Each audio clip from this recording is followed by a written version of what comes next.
have to be a good jumper, have plenty of scope. This morning was very interesting for me listening to and watching the horses jumping. Like all staff horses, not be a kicker, don't buck me off the meat, have good wind.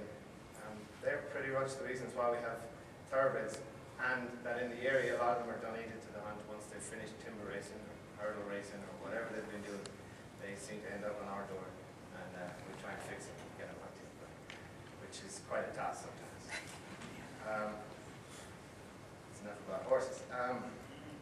Time spent with hounds. On a non-hunting day, we probably spend 2 to 3 hours every morning, and about an hour in the afternoon with the hounds. The morning consists of turning them out into the grass yards. We play, stretch, we wash the kennels, soak the feed, then everybody comes in and we walk out. Different times of the year that involves coupling up, and I too couple hounds, and it's great. I don't go for a long walk, it's not a big march around the country. We walk out into the event field next to us and I sit down. And we sit there for as long as I feel like sitting there. And the hounds play around and they splash in the water and do all kinds of fun things. And then we call them up and go back in. That gives the pups, I think, a great opportunity to crawl and come back, and it gives the whipper-in a great opportunity to reinforce what I'm saying. We come back and feed. I too call them in by name, thin ones first. Keep the fat guys out until they just get a toothful some days. And they're a bit like me. And then everyone gets spit off, put away for the rest of the day. Afternoon consists of grass yards again, clean the whole kennel the second time. I'm a big believer in that. Love the kennel to be clean. I think it helps everything. Lots of water, no chemicals. And then they come in after about 2 or 3 hours in the afternoon, playing in the grass yards, and they get split up again and put to bed. On a hunting day, it's the same, except we feed when we come back from hunting. I also walk out to check and see who's sound, who should I bring, why. Still kind of make up my mind who's going hunting. We come back after walking out, draw off to a list.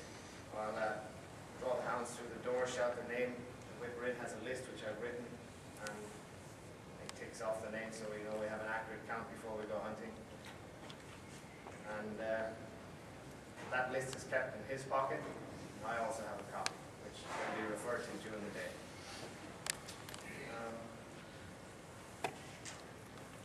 What do I expect from a professional whipper-in? Well, as I said, to be in the right place, the right time, and know what to do when you get there, I think that's a great quote. It's not always easy. Loyalty to the hunting and to the pack, being a good rider, honesty with the hounds and me.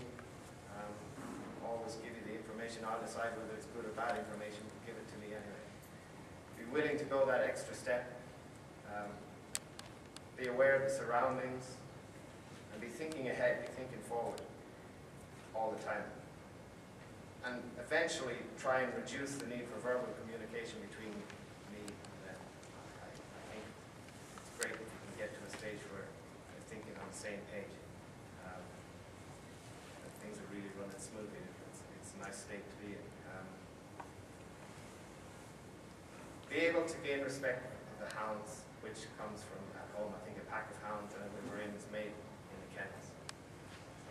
There's no substitute for the amount of hours you put in at home in the kennel. On a hunting day from a whipper-in, earlier in the season I like them to ride pretty close to the action for pups doing what they shouldn't be doing.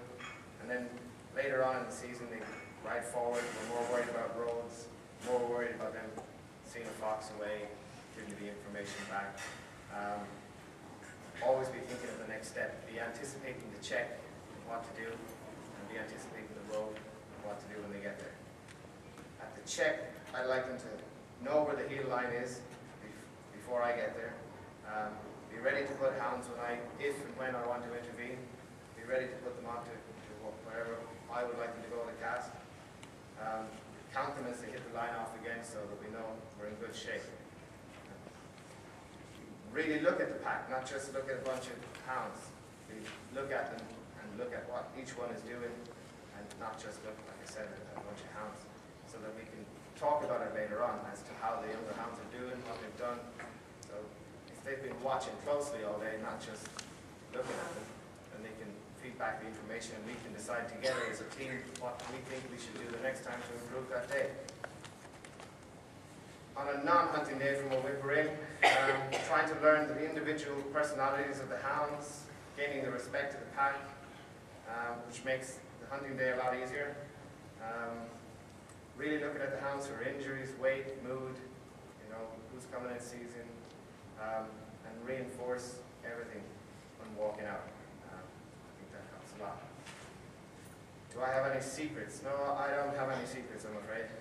Maybe in 50 years' time I might have some secrets, but not at the moment. I think you get out what you put in, same as anything in life. The pack is made on the ground in the kennel. Be firm and fair, and trust your hounds, and they'll repay you 100 times over. If you've done everything right, trust your instinct, follow your gut, and it's usually right. The first thing that comes into your head is usually right. Thank you.